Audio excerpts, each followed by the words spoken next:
예, 오세훈 서울시장이 10년 만에 다시 서울시청으로 돌아오면서 이제 부동산 정책에 대한 관심들이 높아지고 있습니다.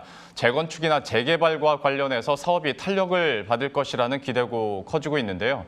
하지만 규제를 해소하기에는 시장 권한만으로는 한계가 있다는 지적도 나오고 있습니다. 예, 관련한 내용은 강은혜 기자와 함께 이야기 나눠보도록 하겠습니다. 강 기자, 일단 오세훈 시장이 공약으로 내걸었었던 관련 부동산 정책들 한번 정리해 볼까요? 네, 일단 오세훈 시장의 1호 공약이었던 것이 바로 스피드 주택 공급입니다. 핵심은 공공이 아닌 민간을 중심으로 해서 재개발, 재건축을 활성화하고 이를 통해서 18만 5천 가구를 공급하겠다라는 거고요. 최종 목표는 5년간 36만 가구입니다.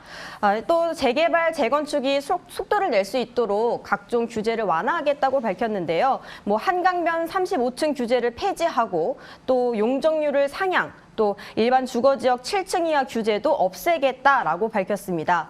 또 취임하면 일주일 이내에 재건축, 재개발 규제를 다 풀겠다, 이런 과감한 약속도 던진 바 있습니다. 아무래도 그러다 보니까 이제 임기 시작 이틀째인데도 벌써 재개발이나 재건축 단지들은 들썩이고 있다면서요? 네, 맞습니다. 벌써부터 그동안 재건축 인허가가 미뤄졌던 강남 재건축 단지들의 기대감이 굉장히 커진 상태고요. 또 오 시장이 선거 유세 기간에 직접 언급했던 지역들이죠. 압구정이나 목동, 여의도 이런 곳들은 사실 선거 전부터 가격이 크게 뛰었는데요.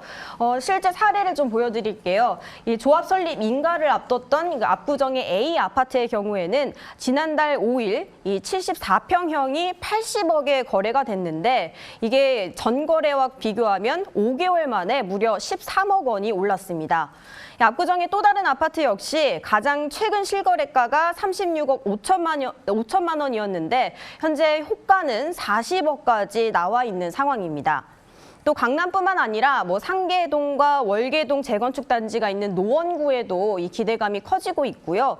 또 지난해 6.17 대책을 통해서 사실 이 재건축 안전진단 절차가 강화가 됐어요. 그러다 보니까 이 문턱을 넘지 못하는 재건축 단지들이 꽤 있었는데 이를테면 최근에 양천구 목동 신시가지 아파트가 안전진단 최종에서 탈락을 했는데요. 이런 것들도 앞으로는 좀 분위기가 달라지지 않을까, 이런 기대감들이 나오고 있습니다. 재건축이나 재개발을 노리고 있는 단지들에서는 당연히 기대감이 높아질 수밖에 없는데 어떤 현실적인 부분도 감안은 해야 될 것 같습니다. 오세훈 서울시장의 결단만으로 할 수 있는 것과 할 수 없는 게 분명히 있을 텐데 지금 이 부분은 어떻게 나누어집니까? 네, 말씀하신 것처럼 되는 것과 안 되는 것 구별이 가긴 되는데요. 일단 실현 가능성이 가장 높은 것으로는 한강변 층고 제한 완화가 꼽힙니다.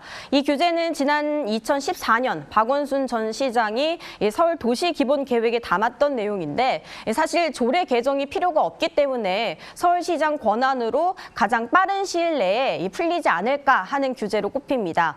또 충수 규제가 중요한 이유가 이 규제가 풀리면 더 높게 집을 쌓아 올릴 수 있잖아요. 그러다 보면 수익성이 높아지고 그래서 재건축 단지들이 가장 빨리 풀리기를 원하는 그런 규제 중 하나입니다. 또 이렇게 되면 앞으로 한강변에 50층짜리 아파트가 지어질 수 있을 것으로 보입니다. 반면에 용적률은 현재 국토계획법상 상한선이 300%인데 서울시 조례상으로는 이보다 좀 낮은 250%로 되어 있습니다. 그래서 오 시장이 이거를 상한선까지 끌어올리겠다는 건데 하지만 이 부분은 서울시의 그 의결을 거쳐서 조례를 좀 변경해야 하기 때문에 시의회의 협조가 필수적인 부분입니다. 또 이외에도 재건축 추진의 첫 관문으로 꼽히는 안전진단도 이 국토부 산하의 공공기관이 그 최종 결정 여부를 쥐고 있고요. 그리고 재건축 초과 이익 환수제를 완화하는 것도 국회나 시의회 동의가 필수적입니다. 그런데 문제는 현재 서울시의회 구성을 보면요. 현재 총 109석 중에서 101석이 더불어민주당이 차지하고 있습니다. 여당이 워낙 압도적이라서 오 시장이 앞으로 어떤 거를 조례를 변경하기 위해서 협조를 얼마나 끌어낼 수 있을까, 그것이 가장 큰 관건으로 꼽힙니다. 또 특히 정부는 첫날부터 서울시에 대한 견제에 나서기도 했는데요. 홍남기 부총리는 이 주택 공급은 지자체가 단독으로 할 수 있는 것이 아니다. 이렇게 말하면서 오 시장을 에둘러서 견제하기도 했는데요. 정확한 워딩을 좀 살펴보면 부동산 시장 점검 회의에서 했던 말이고요.